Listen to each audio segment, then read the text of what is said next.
नमस्कारः महोदय। नमस्कार महोदय। నమస్కారం మహోదయ. నమస్కారం అండి. నమస్కారం గురువు గారు. నమస్కారం గురువు గారు.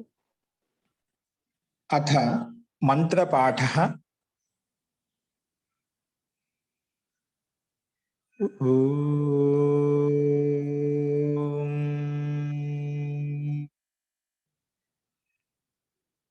सहनाववतु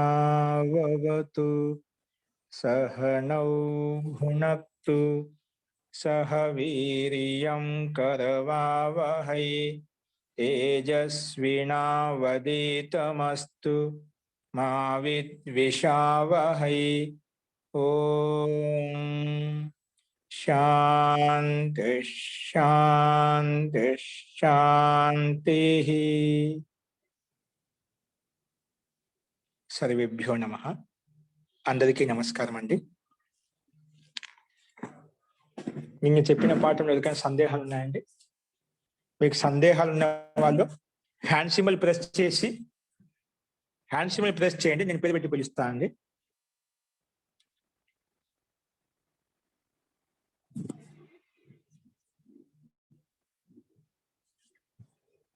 అస్తు ప్రకృతం అనుసరామః. మనము అభ్యాసం 17-18 అభ్యాసం చెప్పుకుంటున్నాము. అందులో శబ్దకోశము ఇంకా లిటు లకారము అంటే అద్యతన భవిష్యత్ కాలం చెప్పుకున్నాము. ఇంకా ఈ అద్యతన భవిష్యత్ కాలంలో ఇక్కడ విశేషంగా ఏమి వచ్చాయంటే సేవిష్యతే, పక్ష్యతే, అలాగా స్యతే, స్యేతే, స్యంతే. కొన్ని చోట్ల ఇష్యతే, ఇష్యేతే, ఇష్యంతే అంటే ధాతునకు ప్రత్యయానికి మధ్య కొన్ని చోట్ల ఈ వస్తుంది, కొన్ని చోట్ల రాదు. ఎక్కడెక్కడ ఈ వస్తుంది, ఎక్కడ రాదు, ఆ ధాతులు ఏంటి అని దాంట్లో ఈ వచ్చేటివి, ఈ రానివి కొన్ని ప్రసిద్ధమైనవి ఏవైతే ఉన్నాయో చూసాము. తర్వాత కొన్ని నియమాలు చెప్పుకున్నాము.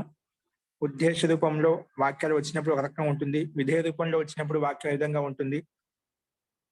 అలాగే సంఖ్యావాచక శబ్దాలతోటి అంటే ప్రకారార్థంలో సంఖ్యావాచక శబ్దాలతో ప్రకారార్థం చెప్పడం కోసం ఈ రకంగా ఆ రకంగా అలాంటి అర్థంలో ధా ప్రత్యయం వస్తుంది చెప్పుకున్నాము. అదే ప్రకారంగా ఇక్కడ జలాం జశోంతే అనే సంధి నియమం కూడా చెప్పుకున్నాము. అందులో జల్లులు పక్కన ఉంటేనా, పదానికి అంతింలో జల్లులు ఉంటేనా ఆ పదాంతంలో ఏ వర్గం యొక్క అక్షరం అయితే ఉందో అదే వర్గం యొక్క మూడవ అక్షరం వస్తుంది అని చెప్పాను. ఇంకా ఒకవేళ ఊష్మ వర్ణాలు ఉంటే అప్పుడు ఎలా ఉంటాయంటే అది మనము స్థానము, ప్రయత్నము, ఆభ్యంతర ప్రయత్నం చూసుకోవాలి. అవి మనకు ఉదాహరణ తక్కువగా ఉంటాయి కాబట్టి ఏదో చెప్తా అని చెప్పాను. అది తర్వాత చెప్తాను నీకు. జలాం జశోంతేతో సంబంధితమైంది, అది రెండు కలిపి చెప్తాను. దానితో సంబంధయుక్తంగా ఉంది కాబట్టి దాని ఎగ్జాంపుల్స్ స్పష్టత వస్తుంది ఇంకా, కాబట్టి అవి అక్కడే చెప్తాను. ఇప్పుడు ఈ నియమాలను ఉపయోగించి శబ్దకోశాన్ని ఉపయోగించి ఎగ్జాంపుల్స్ ఎలా ఉన్నాయి, ఏ విధంగా ఉన్నది అవి చూద్దామండి. ఇప్పుడు రాసుకోండి. ముందు సంస్కృత వాక్యాలు రాసుకోండి.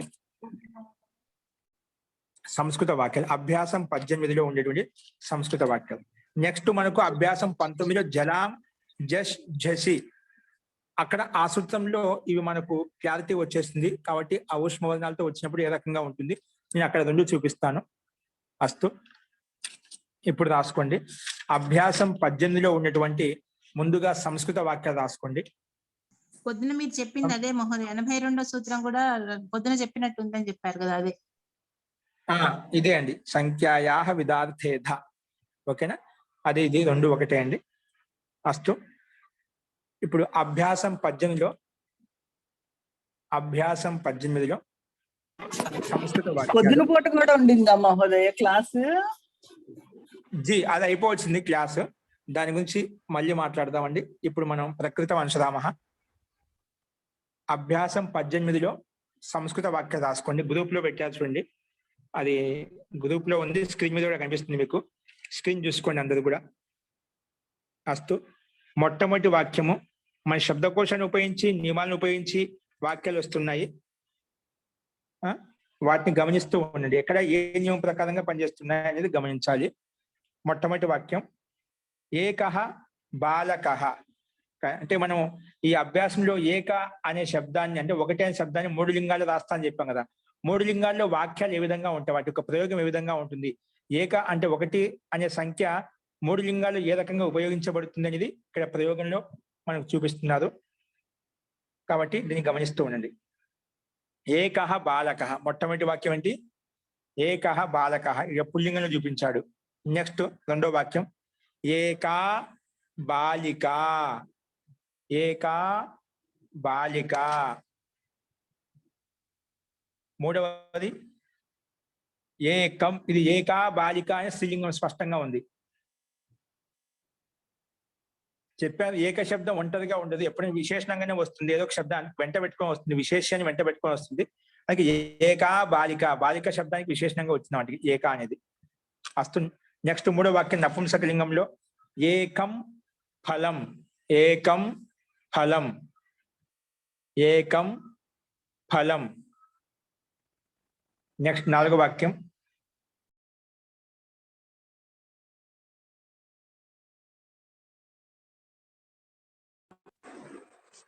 ఏకం బాలకం. నెక్స్ట్ ఏకాం. ఒక్క నిమిషం అండి. మూడో వాక్యం ఏకం ఫలం అయిపోయింది. ఇప్పుడు నెక్స్ట్ నాలుగో వాక్యం ఏంటంటే ఏకం బాలకం. ఈ ద్వితీయ భక్తిని ఉపయోగించి చెప్తున్నాడు. ఏకం బాలకం. ఏకాం బాలికాం. ఏకాం బాలికాం. ద్వితీయ భక్తిలో చూడండి, గమనించండి. ఏకం ఫలం చ అత్ర ఆనయ. ఇది ఒకటే వాక్యం. ఏకం ఫలం చ అత్ర ఆనయ. మన ఏక శబ్దం నిత్య ఏకవచనంలో ఉంటుంది అని చెప్పాను కదా. అంటే అన్ని విభక్తుల్లో ఏకవచనం ఉంటుంది. ప్రథమ భక్తులు ఏకవచనం, ద్వితీయ భక్తులు ఏకవచనం, తృతీయ విభక్తులు ఏకవచనం, అలాగా అన్ని విభక్తుల్లో ఏకవచనం ఉంటుంది అని చెప్పుకున్నాము. ఇక్కడ ద్వితీయ విభక్తికి సంబంధించి ఇది కొంచెం వాక్యం చూపించాడు. ఏకం బాలకం. ఏకాం బాలికాం. ఏకం ఫలం చ అత్ర ఆనయ. అత్ర ఆనయ. మహోదయ మా బుక్ లో చాత్ర ఆనయ ఉంది. అది సంధి అయిపోయింది. సంధి విడ కూడా చెప్తున్నా అర్థం కావడం కోసం. చ ఏకం ఫలం చ అత్ర ఆనయ. చాలా ఉండే ఆకారం, అత్రలో ఉండే ఆకారం సంధి అయిపోతే చాత్రానయ అయిపోతుంది. అస్తు. నెక్స్ట్ ఐదో వాక్యం ఏకస్మై బాలకాయ. ఏకస్మై. నేను కొన్ని చోట్ల మార్చి చెప్తుంటా అండి, అది మీరు నేను చెప్పింది రాసుకోండి. దాంట్లో ఒక్కో చోట కొన్ని సమాన వాక్యాలు ఉంటాయి, నేను ఇక్కడ మార్చి చెప్తుంటాను. ఓకేనా? కొన్ని దోషయుక్తంగా ఉంటే దాన్ని మార్చి చెప్తుంటాను. కాబట్టి అవి ఎలాగ చెప్తున్నా అలాగే రాసుకోండి. ఓకే. దీంట్లో ఎవరికైనా సందేహాలు ఉంటే మీరు అది ఇలా అండర్లైన్ చేసుకోండి. మనం మళ్ళా మీకు అడగబడానికి అవకాశం ఇచ్చినప్పుడు ఖచ్చితంగా అడగండి. మనసులో సందేహం పెట్టుకోండి. ప్రతిదీ ఏ సందేహం వచ్చినా ఖచ్చితంగా అడగండి. కానీ నోట్ చేసుకోండి, పాయింట్ నోట్ చేసుకొని అడగండి. అస్తు. ఐదో వాక్యం ఏకస్మై బాలకాయ. ఏకస్మై బాలకాయ. చూసి రాసుకుని తప్పులు లేకుండా. ఏకస్యై బాలికాయై. ఏకస్యై బాలికాయై.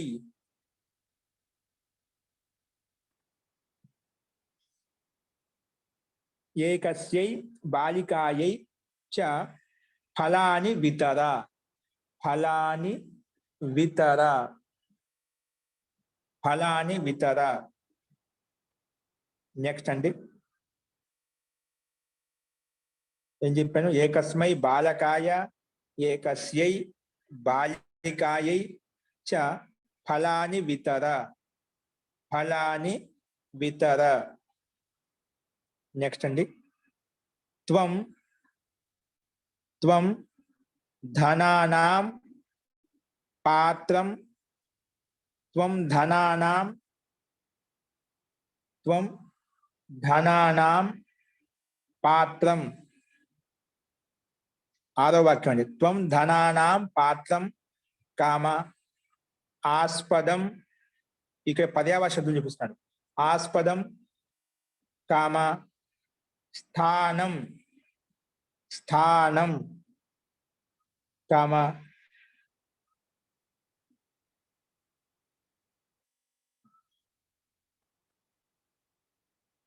స్థానం కామ పదం పదం కామ భాజనం వా భాజనం వా అసి త్వం ధనానాం పాత్రం కామ ఆస్పదం కామ స్థానం కామ పదం కామ భాజనం వా అసి వా అసి అస్తు వా అంటే లేదా అండి అంటే అన్నిటికీ త్వం ధనానాం పాత్రం అసి లేదా త్వం ధనానాం ఆస్పదం అసి ఏదో ఒక పదం వస్తున్నామంట కాదు పర్యావరణ శబ్దం ఇవన్నీ ఏదైనా ఉపయోగించుకోవచ్చు చెప్పడం కోసం లాస్ట్ వా అని పెట్టాలి లేదా లేదా అని అస్తు నెక్స్ట్ 7వ వాక్యం పాత్రేషు భాజనేషు వా జలం వర్తతే పాత్రేషు భాజనేషు వా జలం వర్తతే పాత్రేషు భాజనేషు వా జలం వర్తతే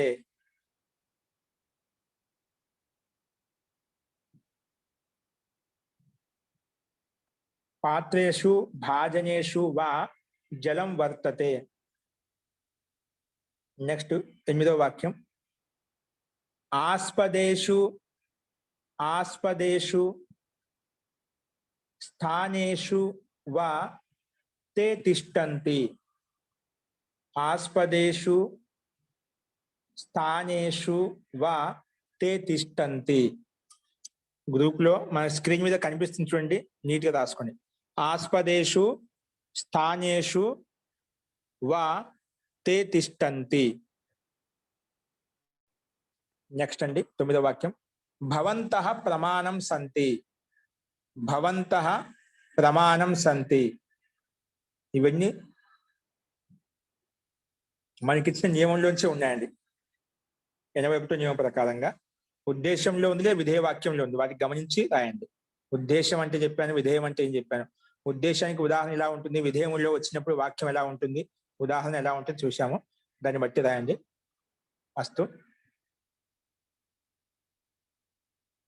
భవంత 9వ వాక్యం భవంతః ప్రమాణం సంతి 10వ వాక్యం సహ ఏకాకీ అధ్యయనాత్ పలాయిష్యతే సహ ఏకాకీ అధ్యయనాత్ అధ్యయనాత్ అధ్యయనాత్ పలాయిష్యతే పలాయిష్యతే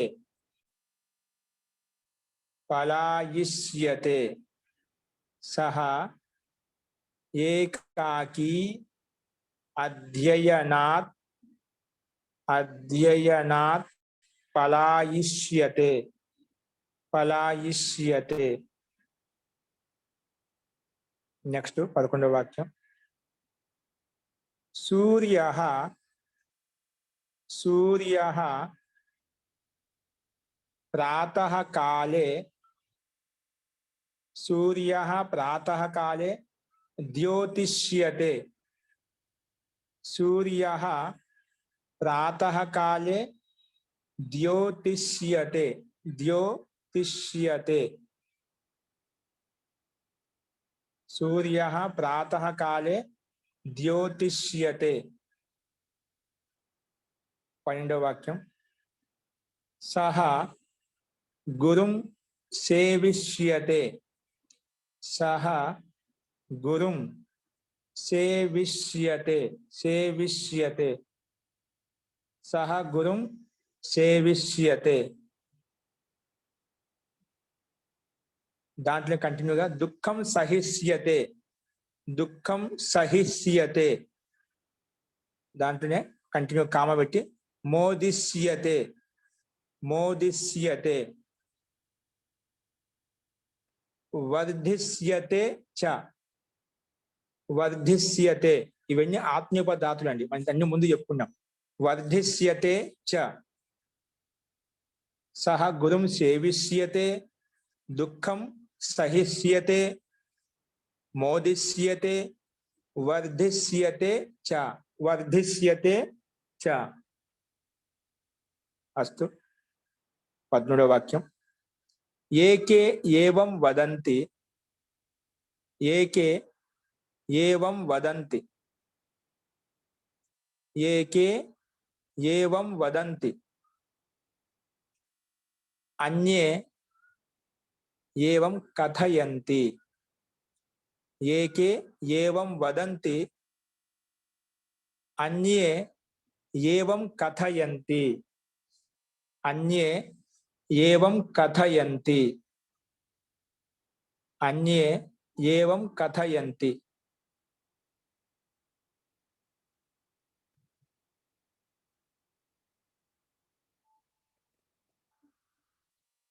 ఏకే ఏవం వదన్, ఏకే ఏవం వదంతి, కమ అన్యే ఏవం కథయంతి. అస్తు. ఇవి మనకు సంస్కృత వాక్యాలండి. ఈ సంస్కృత వాక్యాలకు తెలుగులో రాయండి మీరు. నెక్స్ట్ ఇదే అభ్యాసం 18లో తెలుగు వాక్యాలు రాద్దాం. తెలుగుకి సంస్కృత రాయండి మీరు. చూడు, పైన శబ్దకోశ సంస్కృత వాక్యాలకు సంబంధించి తెలుగులో ఉంటాయి వాక్యాలు, సేమ్ అదే విధంగా ఉంటాయి. కాకపోతే ఇక్కడ విభక్తి మారుతుంది, పేర్లు మారుతూ ఉంటాయి అంతే. మనం చెప్పుకున్న నియమాల్లోంచే ఉంటాయి, శబ్దకోశాన్ని బట్టే ఉంటాయి. ధాతులు కూడా ఆత్మనేప ధాతులే ఉంటాయి మనకు. కాబట్టి ప్రతి వాక్యాన్ని గమనించి రాయండి. ప్రతి వాక్యంలో ఏ నియమం పనిచేస్తుంది అది కూడా తెలియాలి. దాన్ని గమనిస్తూ రాస్తే అర్థమవుతుంది. అస్తు. రాసుకోండి. మొట్టమొదటి తెలుగు వాక్యం.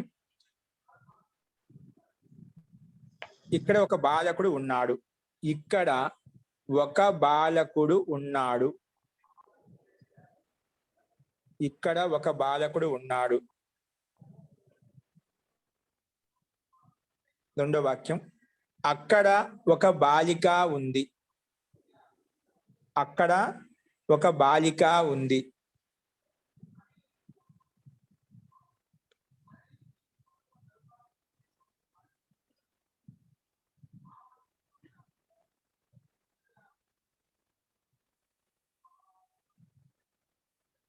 ఎక్కడ ఎక్కడ ఒక పాత్ర ఉంది. ఎక్కడ ఒక పాత్ర ఉంది. ఎక్కడ ఒక పాత్ర ఉంది. ఎక్కడ ఒక పాత్ర ఉంది. నెక్స్ట్ వాక్యం. ఒక బాలకుడు, ఒక బాలకునికి, ఒక బాలకునికి ఇంకా ఒక బాలికకు, ఒక బాలికకు ఈ పుస్తకాలు ఇవ్వు. ఒక బాలకునికి మరియు ఒక బాలికకు, ఒక బాలకునికి మరియు ఒక బాలికకు ఈ పుస్తకాలు ఇవ్వు. ఈ పుస్తకాలు ఇవ్వు.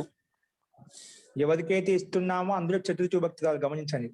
ఎవరికైతే ఇస్తున్నామో అందులో చతుర్థి విభక్తి పెట్టుకోండి. స్త్రీలింగం అయితే స్త్రీలింగంలో చతుర్థి విభక్తి, పుల్లింగం అయితే పుల్లింగంలో చతుర్థి విభక్తి పెట్టుకోవాలి. నెక్స్ట్ వాక్యం. ఐదో వాక్యం.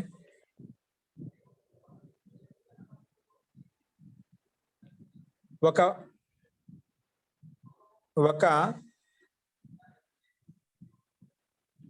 బాలకుని, ఒక బాలకుని యొక్క, ఒక బాలకుని యొక్క, ఒక బాలకుని యొక్క, ఒక బాలిక యొక్క,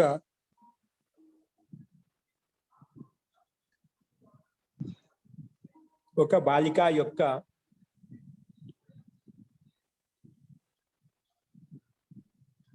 పుస్తకాలు ఇక్కడ ఉన్నాయి. పుస్తకాలు ఇక్కడ ఉన్నాయి. ఒక బాలకుని యొక్క ఇంకా ఒక బాలిక యొక్క పుస్తకాలు ఇక్కడ ఉన్నాయి. పుస్తకాలు ఇక్కడ ఉన్నాయి. నెక్స్ట్. ఒక విద్యాలయం అంటే ఏక శబ్దాన్ని ఉపయోగించని ఏక శబ్దానికి సంబంధించిన 1 అనే శబ్ద సంఖ్యను ఉపయోగించి 3 లింగాల్లో మనకు రూపాలు వస్తున్నాయి. అక్కడ ఒక విద్యాలయంలో నెక్స్ట్ 6వ వాక్యం. ఒక విద్యాలయంలో నేను చదువుతున్నాను. ఒక విద్యాలయంలో నేను చదువుతున్నాను. ఒక విద్యాలయంలో నేను చదువుతున్నాను. ఇంకా ఒక పాఠశాలలో ఆమె చదువుతున్నది. ఆమె చదువుతున్నది. ఒక విద్యాలయంలో నేను చదువుతున్నాను. ఇంకా ఒక పాఠశాలలో ఆమె చదువుతున్నది. ఆమె చదువుతున్నది. నెక్స్ట్ ఈ వాక్యాలను చాలా జాగ్రత్త రాసుకోండి. మీరందరూ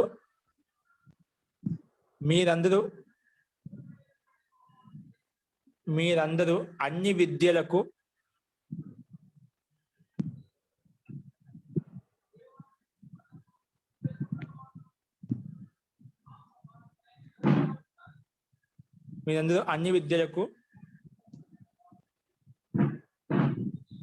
ఏకమాత్రం పాత్రులు.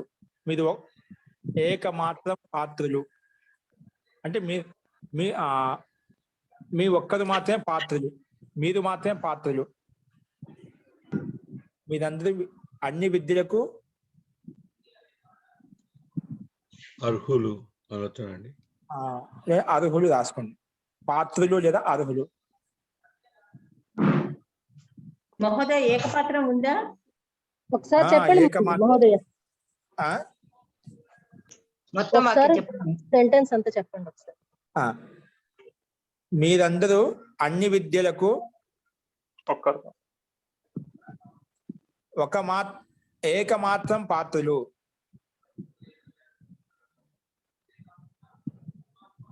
ఇక్కడ మీరందరూ కాకుండా ఒక పని చేయండి.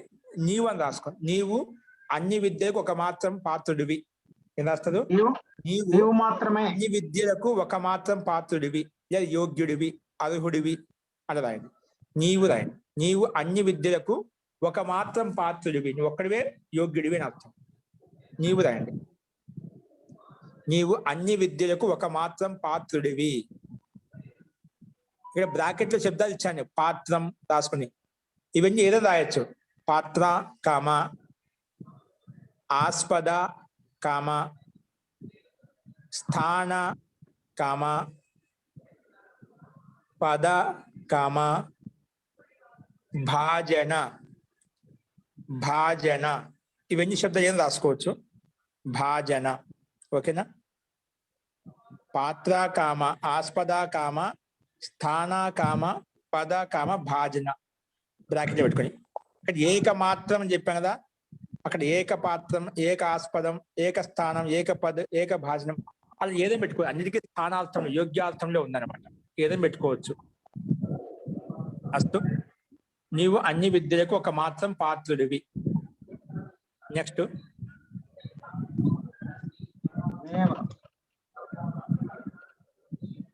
అదేవిధంగా నీవు అన్ని జ్ఞానాలకు స్థానం కలవాడివి. నీవు అన్ని జ్ఞానాలకి స్థానం కలవాడివి. నీవు అన్ని జ్ఞానాలకు స్థానం కలవాడవు. అన్ని జ్ఞానాలకు స్థానం కలవాడవు. నెక్స్ట్ 9వ వాక్యం.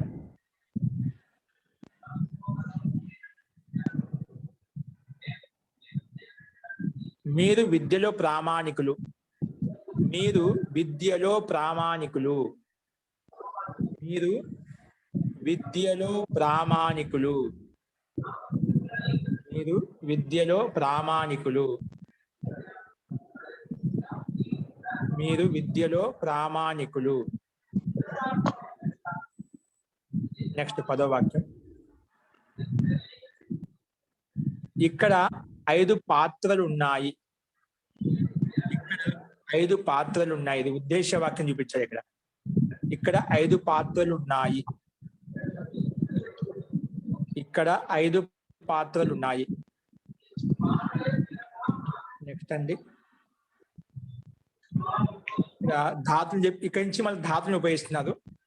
ధాతులను ఉపయోగించి అన్ని ఆత్మీయ పదార్థాలను ఉపయోగించే వాక్యాలు ఉంటాయి. అతడు స్పర్ధ చేస్తాడు భవిష్యత్ కాలం చెప్పు, ఎందుకంటే భవిష్యత్ కాలం చెప్పుకున్నాం కదా, అద్యతన భవిష్యత్ కాలం, వాటిని ఉపయోగించి రాయాలి. అతడు స్పర్ధ చేస్తాడు అంటే పోటీ పడతాడు భవిష్యత్ కాలంలో, అతడు పోటీ పడతాడు, అతడు పోటీ పడతాడు, అతడు పోటీ పడతాడు. నెక్స్ట్ అతడు శంకిస్తాడు, అతడు శంకిస్తాడు లేదా సందేహిస్తాడు, అతడు శంకిస్తాడు. ఇన్ని భవిష్యత్ కాలం రాయండి. నెక్స్ట్ నీవు చేష్ట చేస్తావు, నీవు చేష్ట చేస్తావు, నీవు చేష్ట చేస్తావు.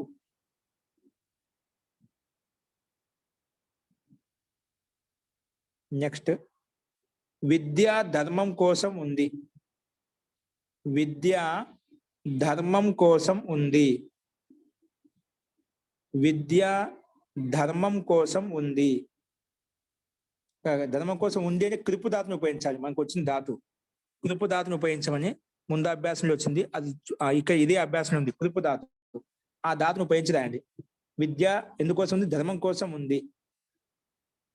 నెక్స్ట్ దొంగవాడు పారిపోతాడు, దొంగవాడు పారిపోతాడు,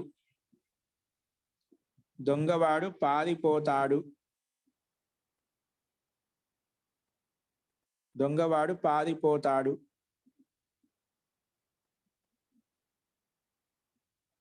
సూర్యుడు నెక్స్ట్ వాక్యం, సూర్యుడు ఒకసారి మళ్ళీ ప్రకాశిస్తాడు, సూర్యుడు ఒకసారి మళ్ళీ ప్రకాశిస్తాడు,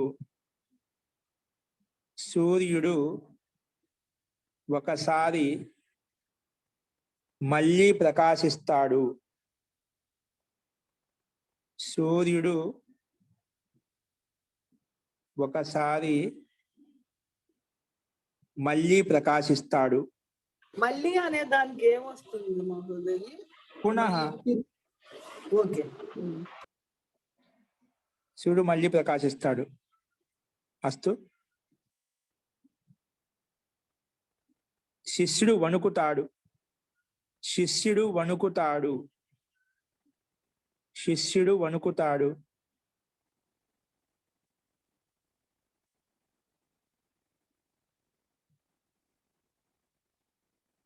కన్య సిగ్గుపడతాది,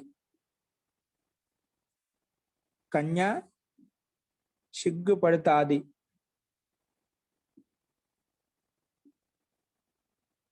లేదా బాలిక, బాలిక కావాలంటే కన్య పెడితే కన్య సిగ్గుపడతాది.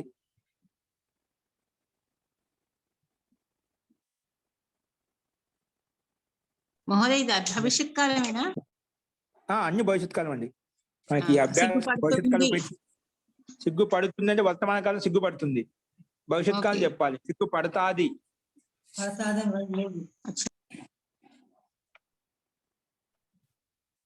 నెక్స్ట్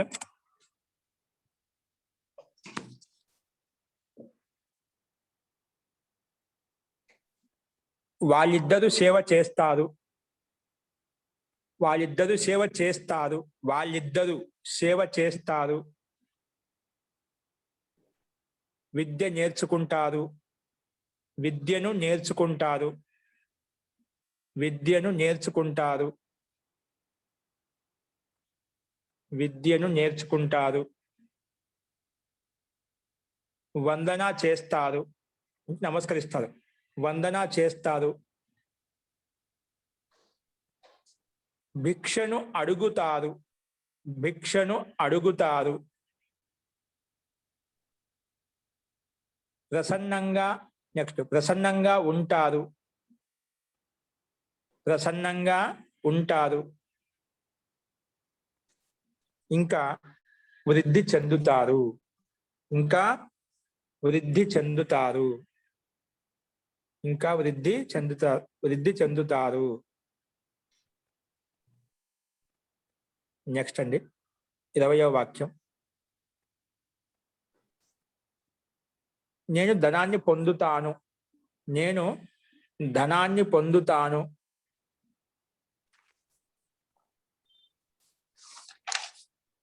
అధ్యయనం చేస్తాను,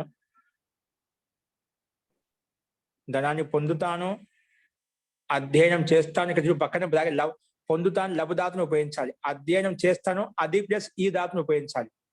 అది ప్లస్ ఈ ధాతును ఉపయోగించి రాయాలి భవిష్యత్ కాలంలో. ఇంకా ఆనందంగా ఆనందంగా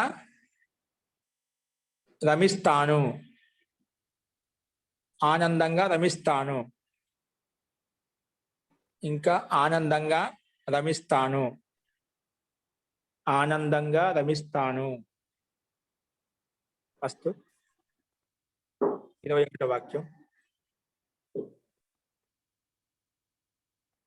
ఈ ఛాత్రులలో ఏకత ఉంది అంటే ఐక్యమత్యం ఉంది. ఈ ఛాత్రులలో అంటే ఈ విద్యార్థులలో ఐక్యమత్యం ఉంది. ఐక్యమత్యం ఉంది అంటే ఏకత, ఒకే మాట. ఐక్యమత్యం ఉంది. ఎందుకంటే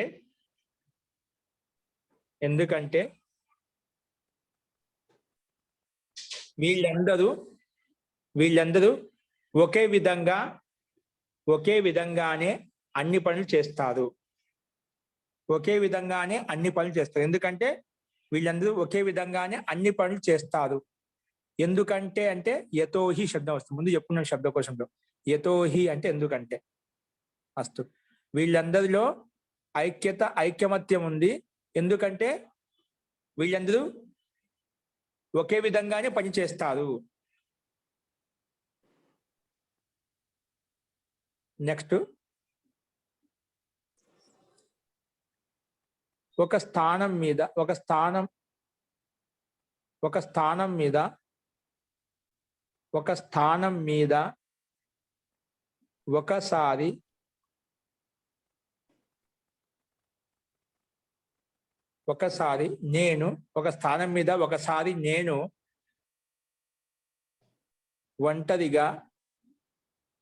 నేను ఒంటరిగా ఏకాంతంలో కూర్చున్నాను.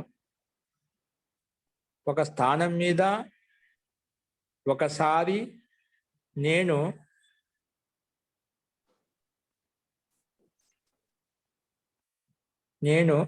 ఒంటరిగా ఏకాంతంలో కూర్చున్నాను. అక్కడ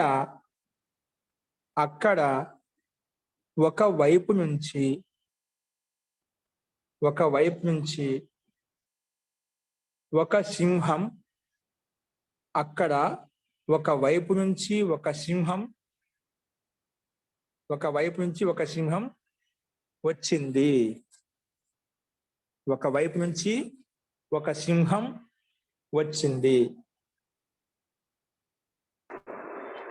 మహోదయ అన్ని భూతకాలంలో రాయాలా? అన్ని భూతకాలం ఒకటే భూతకాలం ఉంది. అన్ని భూతకాలం ఎక్కడ ఉన్నాయి?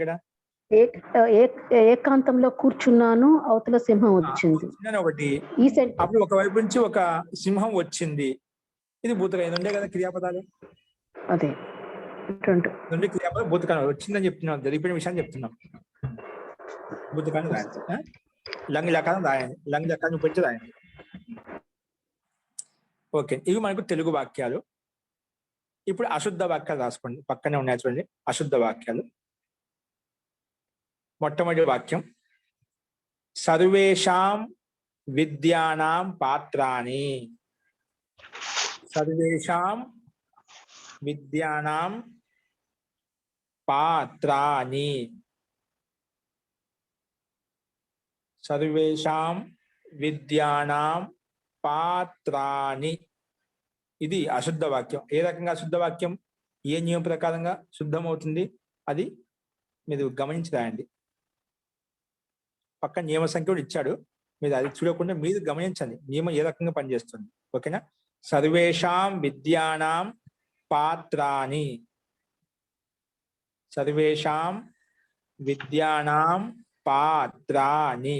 ఓకే, నెక్స్ట్ అండి రెండో వాక్యం, భవంతః విద్యాయాం ప్రమాణాః సంతి. భవంతః విద్యాయాం ప్రమాణాః సంతి. భవంతః విద్యాయాం ప్రమాణాః సంతి. భవంతః విద్యాయాం ప్రమాణాః సంతి. ఇది భవంతః విద్యాయాం ప్రమాణాః సంతి. ఓకే, భవంతః విద్యాయాం ప్రమాణాః సంతి. నెక్స్ట్ వాక్యం అండి.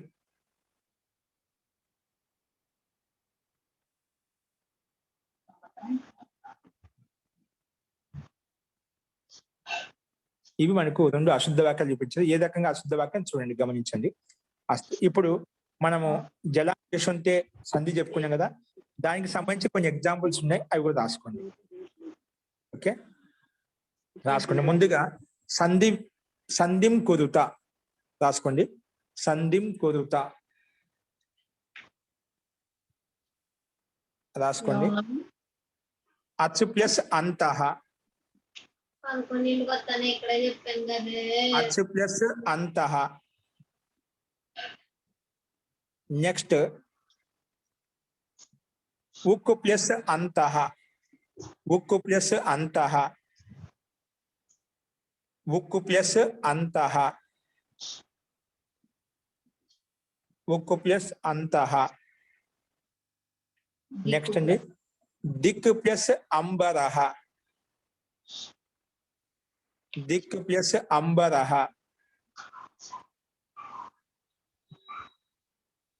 దిక్ ప్లస్ అంబరః. నెక్స్ట్ వాక్ ప్లస్ ఈశః. వాక్ ప్లస్ ఈశః. వాక్ ప్లస్ ఈశః.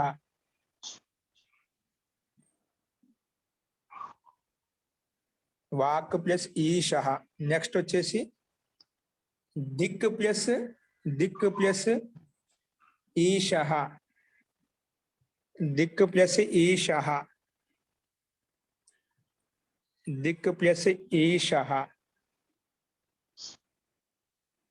నెక్స్ట్ సత్ ప్లస్ ఆచారః. సత్ ప్లస్ ఆచారః. సత్ ప్లస్ ఆచారః. నెక్స్ట్ సత్ ప్లస్ ఉపదేశః. సత్ ప్లస్ ఉపదేశః. సత్ ప్లస్ ఉపదేశః. నెక్స్ట్ షట్ ప్లస్ దర్శనం. షట్ ప్లస్ దర్శనం. షట్ ప్లస్ దర్శనం. నెక్స్ట్ ఉత్తు ప్లస్ దేశ్యం. ఉత్తు ప్లస్ దేశ్యం.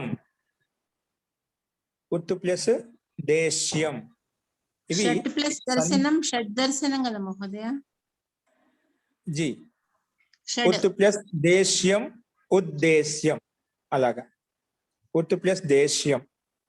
అస్తు, ఇవి మనకు సందులండి. ఓకేనా, అంటే విడిది చెప్పాము, కలిపి రాయాలి. నెక్స్ట్ సంధి విచ్ఛేదం కురుత రాయండి. అంటే కలిపి చెప్తే విడిదిసి రాయండి. సంధి విచ్ఛేదం కురుత. సంధి విచ్ఛేదం కురుత రాసుకోండి. కలిపి చెప్తున్నాను.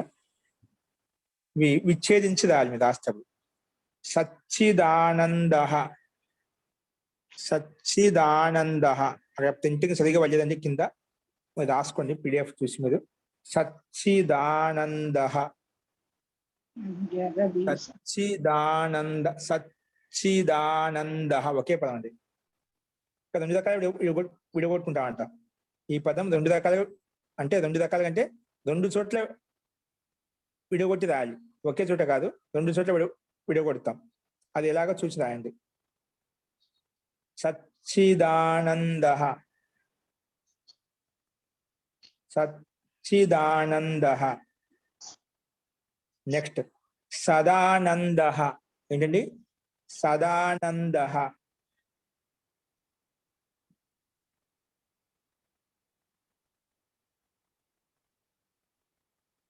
సదానంద. నెక్స్ట్ జగదీశ. ఏంటండి? జగదీశ. జగదీశ.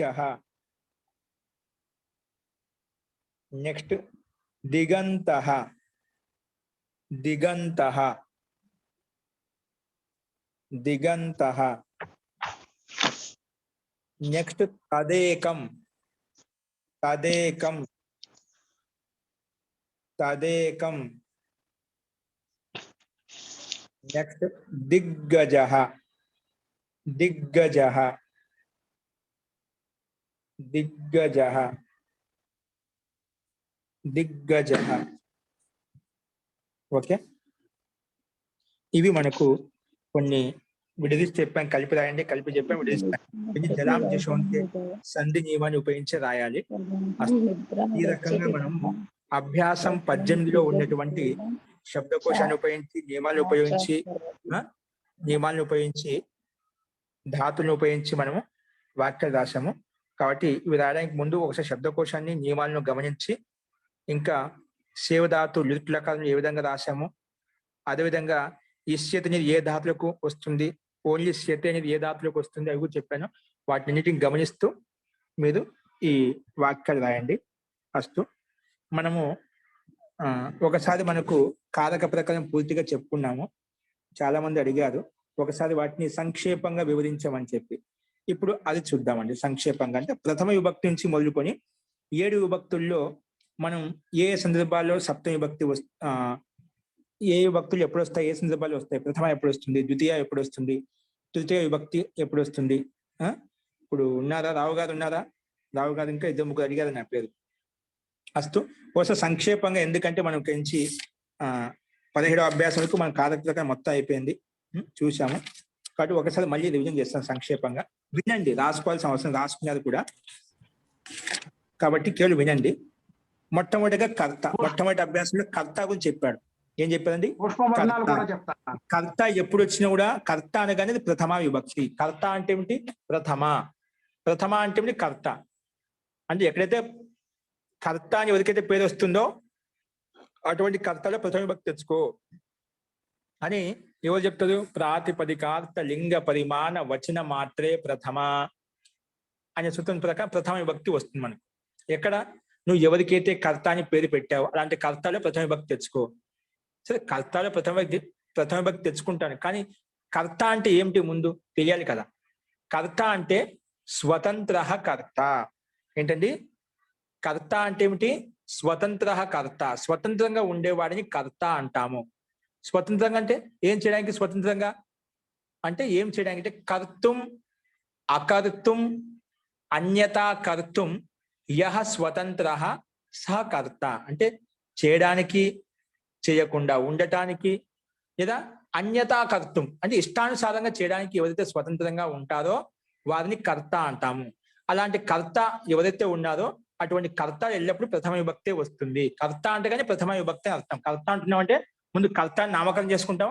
అలాంటి కర్తలు ఏ విభక్తి రావాలంటే ప్రథమ విభక్తి వస్తుంది.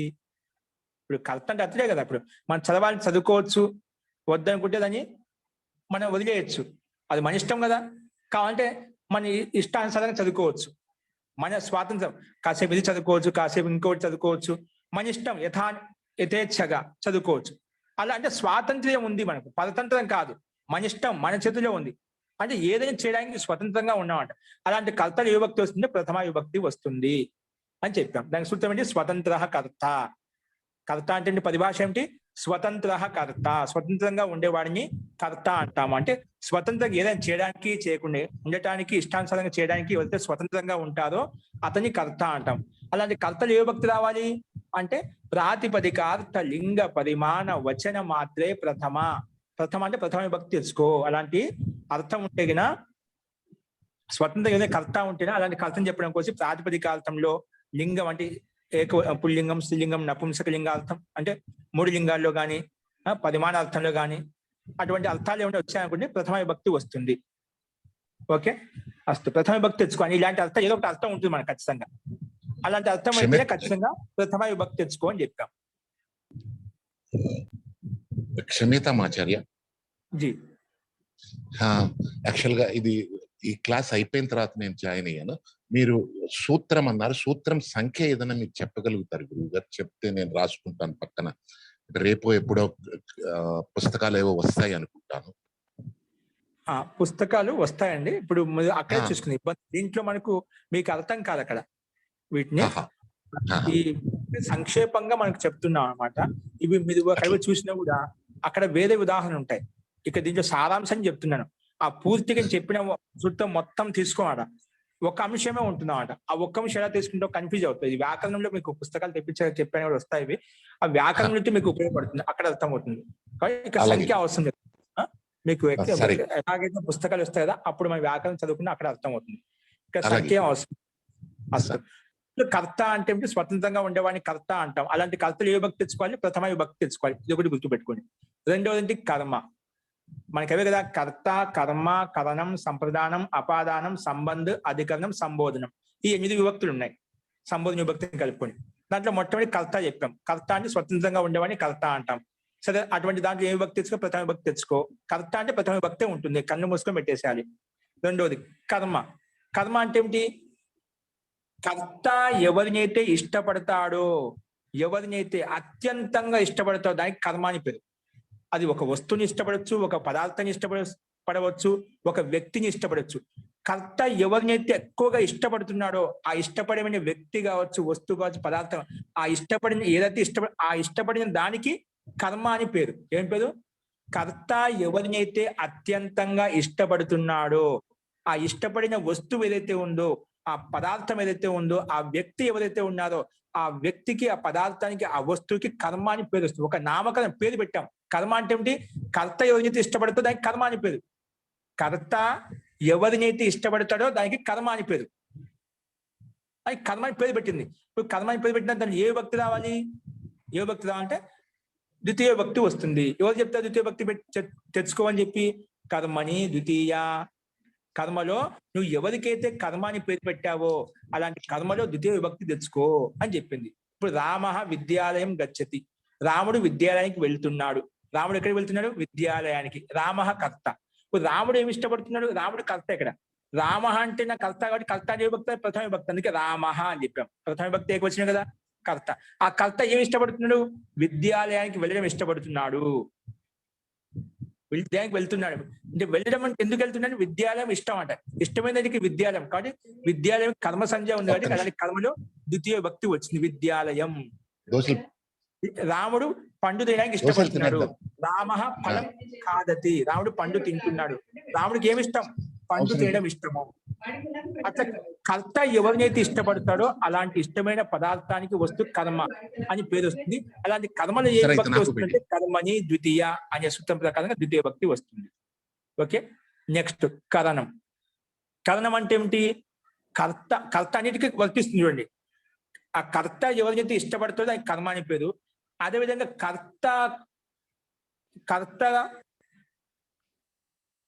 కర్తృ కర్మ తృతీయ.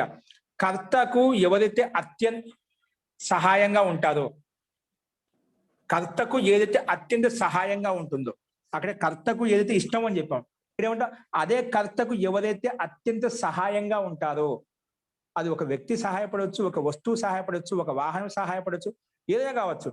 కర్తకు ఏదైతే అత్యంత సహాయంగా ఉందో దాన్ని కరణం అంటాము. ఏంటి? కర్తకు ఏదో అత్యంత సహాయంగా ఉండాలి. ఇప్పుడు మనం చదువుతున్నాం, మనకి అత్యంత సహాయకం ఏమవుతుందండి? ఈ ఫోన్ లేకపోతే చదువుతాం మనం అంటే చదివేది మనం కర్త. ఆ కర్తకు ఏం సహాయం ఉంది? ఈ మొబైల్ చరవాణి, ఫోన్ అనేది దురవాణి అనేది మనకు అత్యంత సహాయం ఉంది. ఇది లేకపోతే మనకు ముఖ్యమైన సాధనం. ఈ సాధనం లేకపోతే చదువుకోలేం. కాబట్టి కర్తకు ఏదైతే అత్యంత సహాయంగా ఉందో ఆ సహాయమైన వస్తువుకి కరణం అని పేరు. ఏంటిది? కరణం. కరణం అంటే దీనికి పరిభాష ఏంటి? సాధకతమం కరణం. సాధనానికే కరణం అని పేరు. సాధనం అంటే ఇప్పుడు మనకి సహాయపడేది సాధనం, సహాయపడే దాన్ని సాధనం అంటాము. ఇది మొబైల్ మనకు సహాయపడుతుందా? అందుకే ఇది సాధనం అంటాం. అలాగా కర్తకు ఏదైతే సాధనంగా ఉందో దాన్ని కరణం అంటాం. కర్తకు ఏదైతే సహాయంగా ఉందో దాన్నే కరణం అంటాం. దాన్ని లేదా సాధనం అని కూడా అనొచ్చు. కరణమన్నా సాధనమన్నా ఒకటే. కర్తకు ఏదైతే అత్యంత సహాయంగా ఉంటుందో దాన్ని కరణం అంటాం లేదా సాధనం అంటాం. సాధనం అన్నా కరణం అన్నా రెండు ఒకటే. ఓకేనా? ఇప్పుడు మనకు వెళ్ళాలి, ఇప్పుడు చెప్పాను దురవాణి మనకు చాలా ఎక్కడికన్నా ఇప్పుడు పిల్లవాడు ఆడుకుంటున్నాడు, రామ కందుకేన క్రీడతి. ఇప్పుడు ఆడుకోవడానికి అత్యంత సహాయకం ఉంది పిల్లవాడికి, రాముడికి, బాలకుడికి కందుకం. అంటే కందుకం కథనం అయిపోయింది అన్నమాట. అందుకు ఆ బాలకుడికి బాలక కందుకేన క్రీడతి, బాలకుడికి అత్యంత సహాయంగా ఉంది. అది గేంద లేకపోతే, బంతి లేకపోతే అసలుకి ఆడుకోలేడు. అంటే కర్తకు అత్యంత సహాయమైన దానికి కరణం అని పేరు. అలాంటి కరణం అని పేరు పెట్టిన తర్వాత కరణంలో ఏ భక్తి రావాలి? కర్తృ కరణయో తృతీయ. కర్తృ కరణయో తృతీయ. నువ్వు ఎవరికైతే కరణం అని పేరు పెట్టావో ఆ కరణంలో తృతీయ భక్తి తెచ్చుకో. అందుకే మనం ముందు దాని కరణం అని ఎదుగు పెట్టాం, దాన్ని తృతీయ భక్తి తెచ్చుకుంటాం. అక్కడ ఒకవేళ ఒక బంతి అయితే ఏకవచనం తెచ్చుకుంటాం తృతీయ భక్తిలోనే. రెండు బంతులు అయితే తృతీయ భక్తిలో ద్వివచనం పెట్టుకుంటాం. అది చాలా బంతులతో ఆడుకుంటున్నాం అనుకోండి, అదే విభక్తిలో తృతీయ భక్తి బహువచనం తెచ్చుకుంటాం. కానీ విభక్తే వస్తుంది, తృతీయ విభక్తే వస్తుంది. కర్తకు ఏదైతే అత్యంత సహాయపడుతుందో దానికి కరణం అని పేరు పెట్టుకుంటాం. అలాంటి కరణంలో ఏ విభక్తి రావాలి అంటే తృతీయ విభక్తి వస్తుంది అని ఎవరు చెప్పారు? కర్తృ కరణయో తృతీయ. ముందు కర్మకు పరిభాష చెప్పారని చెప్పలేదు అక్కడ. కర్తు ఈప్సితమం కర్మ. కర్మకు పరిభాష ఏమిటి? కర్తు ఈప్సితమం కర్మ. కర్తకు ఏదైతే అత్యంత ఈప్సితంగా ఉందో దానికి కర్మ అని పేరు. కర్తకు ఏదైతే అత్యంత ఈప్సితంగా ఉందో అంటే ఇష్టమై ఉందో దానికి కర్మ అని పేరు. అలాంటి కర్మని ఏ భక్తి వస్తుంది అంటే కర్మని ద్వితీయ అని చెప్పి సూత్రం చెప్పింది. అది ముందు కర్మని పేరు పెడుతుంది, తర్వాత ఆ కర్మని ఏ భక్తి తెచ్చుకోవాలి అంటే కర్మని ద్వితీయ అని చెప్పి ద్వితీయ భక్తి తెచ్చుకొని చెప్పింది. నువ్వు ఎవరికైతే కర్మని పేరు పెట్టావో ద్వితీయ భక్తి తెచ్చుకొని చెప్పింది. అదేవిధంగా కరణం అంటే సాధకతమం కరణం. సాధనాన్ని కరణం అంటాం. ఆ కరణం ఎవరికి? కర్తకు ఏదైతే అత్యంత సహాయంగా ఉంటుందో దాన్ని కరణం అని చెప్పారు. సహాయంగా ఉండాలి ఖచ్చితంగా. అలాంటి సాధనానికి కరణం అని పేరు. సరే, కరణం అని పేరు పెట్టారు. దాంట్లో ఏ భక్తి తెచ్చుకోవాలి? కర్తృ కరణయో తృతీయ. అలాంటి కరణంలో తృతీయ భక్తి తెచ్చుకో అని చెప్పి ఈ సూత్రం చెప్పింది. Okay, next సంప్రదానం. సంప్రదానం అంటే ఏమిటి? కర్మణ యమభిప్రైతి స సంప్రదానం. కర్మణ యమభిప్రైతి స సంప్రదానం. కర్మణ ఒక కర్మ ద్వారా, ఒక క్రియ ద్వారా ఎవరినైతే సంతోషపెడతామో ఆ సంతోషపడిన వ్యక్తికి సంప్రదానం అని పేరు. కర్మణ చూడు సూత్రం ఏంటి? పరిభాష సూత్రం ఏంటి? కర్మణ యమభిప్రైతి స సంప్రదానం. కర్మణ అంటే ఎవరి ద్వారా, ఒక కర్మ ద్వారా, యం ఎవరినైతే, అభిప్రైతి సంతోషపెడతామో అటువంటి సంతోషపడిన వ్యక్తికి సంప్రదానం పేరు వచ్చింది. ఒక వ్యక్తి ఒక కర్మ అంటే ఒక దానం చేశాడు, ఏదో అత్యంత సహాయపడ్డాడు, ఆ సహాయపడటం వల్ల సంతోషపడ్డాడు అనమాట. ఏదో ఒక వస్తువు ఇచ్చాడు, ఒక పదార్థం ఇచ్చాడు, డబ్బు ఇచ్చాడు. ఆ డబ్బు సహాయం, ఆపదలో ఉండేవాడికి సహాయం చేస్తే ఆ సంతోషపడతాడా?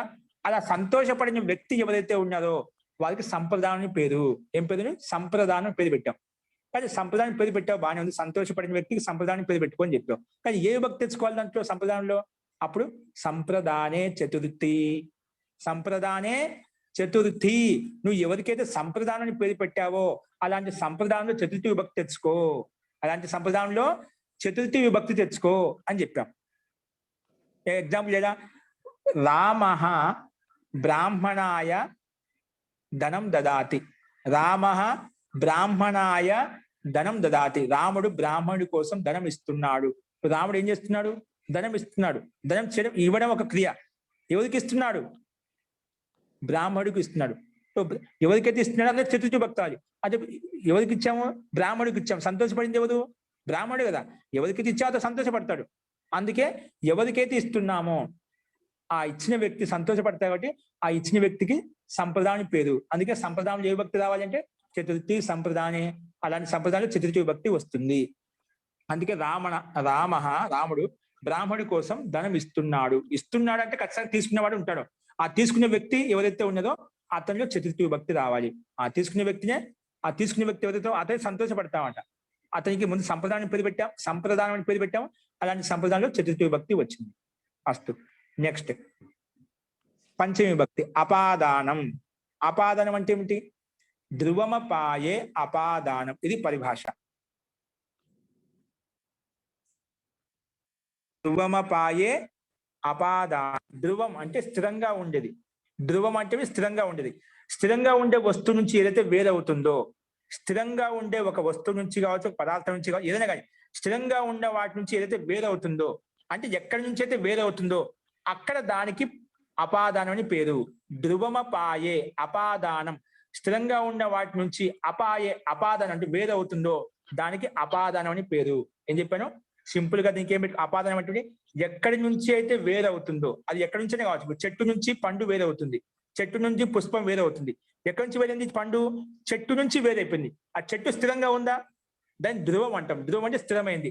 ఆ స్థిరంగా ఉండే ఒక వస్తువు నుంచి, ఒక పదార్థం నుంచి, ఒక వ్యక్తి నుంచి ఏదైతే వేరవుతుందో, ఇప్పుడు చెట్టు నుంచి పండు కింద పడింది అనుకున్నాం, చెట్టు స్థిరంగా ఉంది, ఆ చెట్టు నుంచి పక్కకు వేరైంది. ఏంది? పండు వేరైంది అంటే పక్కకు వచ్చిందా? అట్లా వేరైన వస్తువు కాకుండా ఎక్కడి నుంచి వేరైంది? చెట్టు నుంచి వేరైంది. ఆ చెట్టుకు అపాదానం అని పేరు. ఎక్కడి నుంచి వేరవుతుందో, అది పండు కావచ్చు, పుష్పం కావచ్చు, ఒక ఇంకేదైనా కావచ్చు, ఒక వ్యక్తి కింద పడవచ్చు, చెట్టు నుంచి కింద పడతాయి కదా. అది కింద పడిన వస్తువు కానీ, పదార్థం కానీ వ్యక్తి తీసుకోలే, ఎక్కడి నుంచి వేరవుతుందో అక్కడ దానికి అపాదానం అని పేరు. కాబట్టి అలాంటి అపాదానంలో ఏ భక్తి తెచ్చుకోవాలి? అపాదానం సరే, ఎక్కడి నుంచి వేరవుతుందో, ఎక్కడి నుంచి డివైడ్ అవుతుందో అక్కడ దానికి అపాదానం అని చెప్పావు. అలాంటి అపాదానంలో ఏ భక్తి తెచ్చుకోవాలి అంటే అపాదానే పంచమి అని ఈ సూత్రం చెప్తుంది. అది ముందు నామకరణం చేస్తుంది. ధ్రువమపాయే అపాదానం. అపాదానం అంటే చెప్తుంది. అపాదానం అంటే చెప్పారు ఎక్కడి నుంచి డివైడ్ అవుతుందో, ఎక్కడి నుంచి వేరే అవుతుందో దానికి అపాదానం అని పేరు. కానీ అలాంటి అపాదానం ఏ భక్తి తెచ్చుకోవాలి అంటే అపాదానే పంచమి. నువ్వు ఎవరికైతే అపాదానం పేరు పెట్టావో అలాంటి అపాదానంలో పంచవిభక్తి, అలాంటి అపాదంలో పంచవిభక్తి తెచ్చుకో. అపాదానే పంచమి. అపాదానం ఎవరికైతే అపాదానం పేరు పెట్టావో అలాంటి అపాదానంలో పంచమి విభక్తి వస్తుంది. అందుకే ఇక్కడ వృక్షాత్ పత్రం పద్ధతి. వృక్షాత్ ఎక్కడి నుంచి పడింది? వృక్షం నుండి. పంచవిభక్తిగా చెప్తాం. వర్ణ కంటే పట్టే అంటే వృక్షాత్ అంటే వృక్షం నుండి, వృక్షం వర్ణ, వృక్షం కంటే అలాగా. ఇప్పుడు వృక్షం నుండి వేరవుతుంది. వృక్షాత్ పత్రం పతతి లేదా ఫలం పతతి. వృక్షం నుండి పండు కింద పడింది. ఎక్కడి నుంచి పడింది? వృక్షం నుండి పడింది. అశ్వాత్ బాలక పతతి. అశ్వం నుండి బాలక కింద పడ్డాడు. ఒక గుర్రం, అశ్వం అంటే గుర్రం. ఎక్కడి నుంచి పడ్డాడు? గుర్రం నుండి కింద పడ్డాడు. అంటే ఎక్కడి నుంచి వేరయ్యాడు?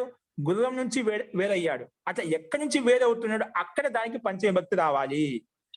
ఓకే, అలాంటి దానికి ముందు అపాదానం పేరు పెట్టాం. అలాంటి అపాదంలో ఏ భక్తి వస్తుందంటే పంచమి భక్తి వస్తుందని చెప్పి అపాదానే పంచమి అనే సూత్రం చెప్పింది.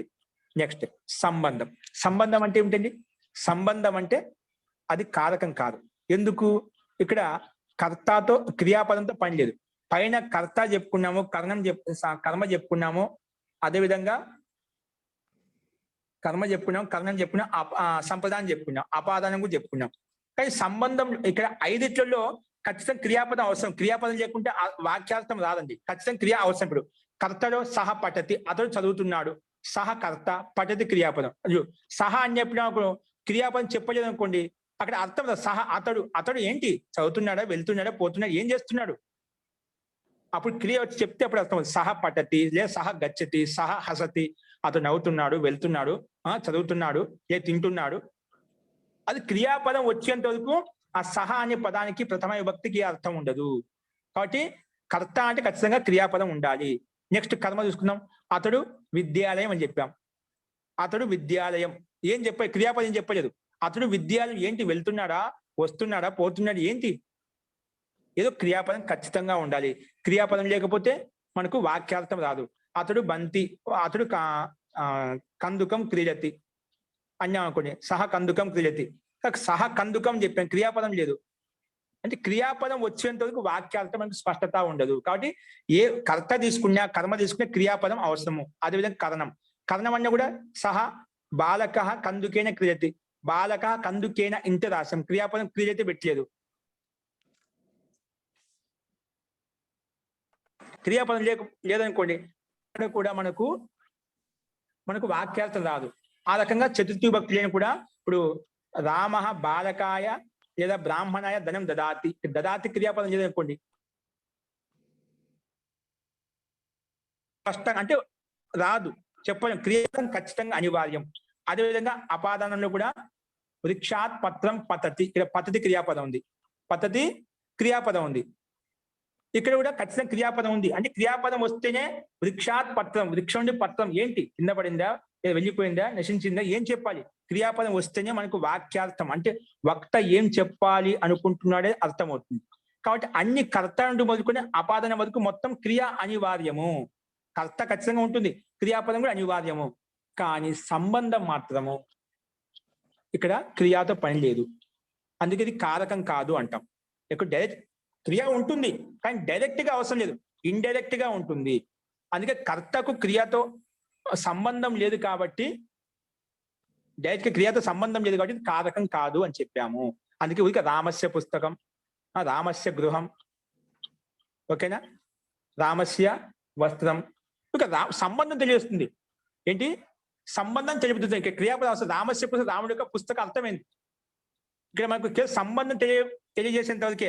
ఆ క్రియాపదం ఏమి వస్తుందో మనకు దానికి సంబంధం లేదు, క్రియాపదంతో అవసరం లేదు. సంబంధాన్ని తెలియజేస్తుంది, సంబంధం అనేది మాత్రం బోధిస్తుంది. కాబట్టి ఇక్కడ క్రియాపదంతో అవసరం లేదు కాబట్టి ఇది సంబంధం అనేది కారకం కాదు, షష్ఠీ విభక్తి కారకం కాదు అని చెప్పాం. ఎందుకు? క్రియాపదంతో అవసరం లేదు కాబట్టి. అలాగే లాస్ట్ది అధికరణం. ఏంటండి? అధికరణం. అధికరణంలో అధికరణం అంటే ఆధారో అధికరణం. ఏంటండి?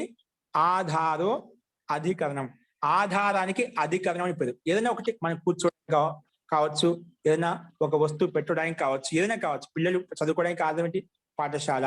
గోవులు ఉండటానికి ఆధారం ఏంటి? గోశాల. అలాగా ఏదైనా ఒక ఆధారంగా ఉండాలి. అలా ఆధారానికి అధికరణం అని పేరు.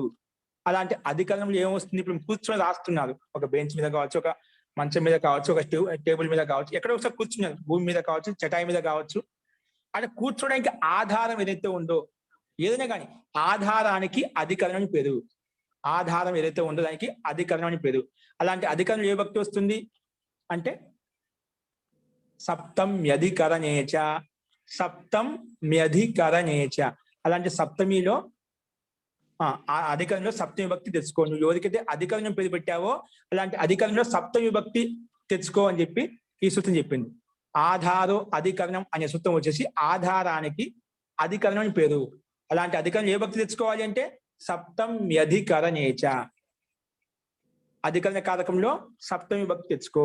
ఉదాహరణ ఏంటి? కటే ఆస్తే లేదా కటే ఉపవిశతి. కటే అంటే చటాయి మీద కూర్చుంటున్నాడు. ఆసందికాయం ఉపవిశతి. ఆసందిక అంటే కుర్చీ మీద కూర్చుంటున్నాడు. కూర్చునే ఆధారం ఏంటి? అది కుర్చీ. ఎక్కడైతే కూర్చుంటున్నాడో అక్కడ అది అధికరణం కాబట్టి అలాంటి అధికరణం సప్తమి విభక్తి తెచ్చుకున్నాం. ఆసందికాయం ఉపవిశతి, కటే ఆస్తే, ఓకేనా, కట్వాయాం శేతే, మంచం మీద నిద్రపోతున్నాడు. అట్లా ఆధారం ఏదైతుంది దానికి అధికరణం అని పేరు. అలాంటి అధికరణం ఏ విభక్తి తెచ్చుకోవాలంటే సప్తమి విభక్తి తెచ్చుకోవాలి అని చెప్పాం. ఓకేనా? ఆధారో అధికరణం, ఆధారానికి అధికరణం పేరు. అలాంటి అధికరణం ఏ విభక్తి వస్తుంది? సప్తం అధికరణేచ. అలాంటి అధికరణం సప్తమి విభక్తి తెచ్చుకో అని చెప్పి మనకి ఈ సూత్రం చెప్పింది. Next last సంబోధనం. సంబోధనం అంటే కేవలం దూరంగా ఉండే వాళ్ళని ఆహ్వానించేటప్పుడు ఈ విభక్తిని ఉపయోగిస్తాం. సంబోధనేచ అని సూత్రం ప్రకారంగా సంబోధించేటప్పుడు, దూరంగా ఉండే వాళ్ళని ఆహ్వానించేటప్పుడు, సంబోధించేటప్పుడు ఈ విభక్తిని ఉపయోగిస్తాం. కాబట్టి సంబోధన విభక్తి అంటే సంబోధన అంటే అక్కడ ప్రథమ విభక్తే ఉంటుంది. సంబోధన విభక్తి అంటే మనకు తెలుస్తుంది. అందుకే ప్రథమ విభక్తి, సంబోధన విభక్తి రెండు ఒకే చోట రాస్తాం. ఎందుకు? రెండు ఒకే విభక్తి ఉంటాయి కాబట్టి మనకు తెలుస్తుంది. ఆ సంకేతాన్ని బట్టి, లక్షణం బట్టి హే రామ్, హే కృష్ణ, హే ఈశ్వర.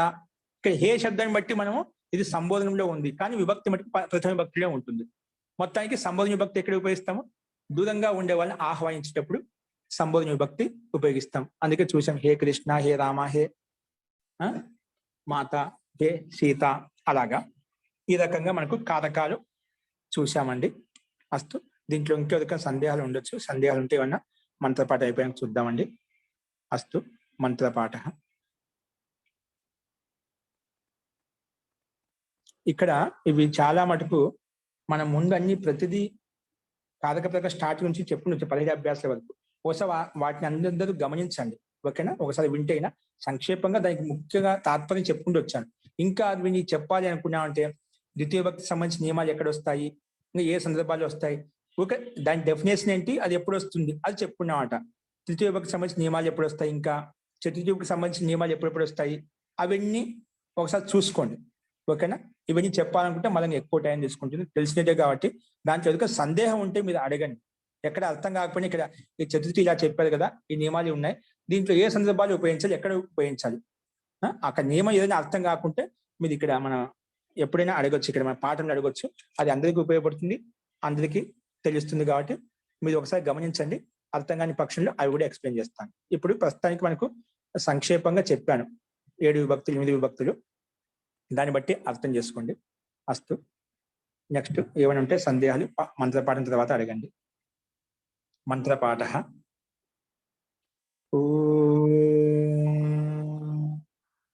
సర్వే భవంతు సుఖినః, సర్వే సంతు నిరామయాః, సర్వే భద్రాణి పశ్యంతు, మా కశ్చిత్ దుఃఖభాగ్ భవేత్. ఓం శాంతి శాంతి శాంతి. సర్వేభ్యో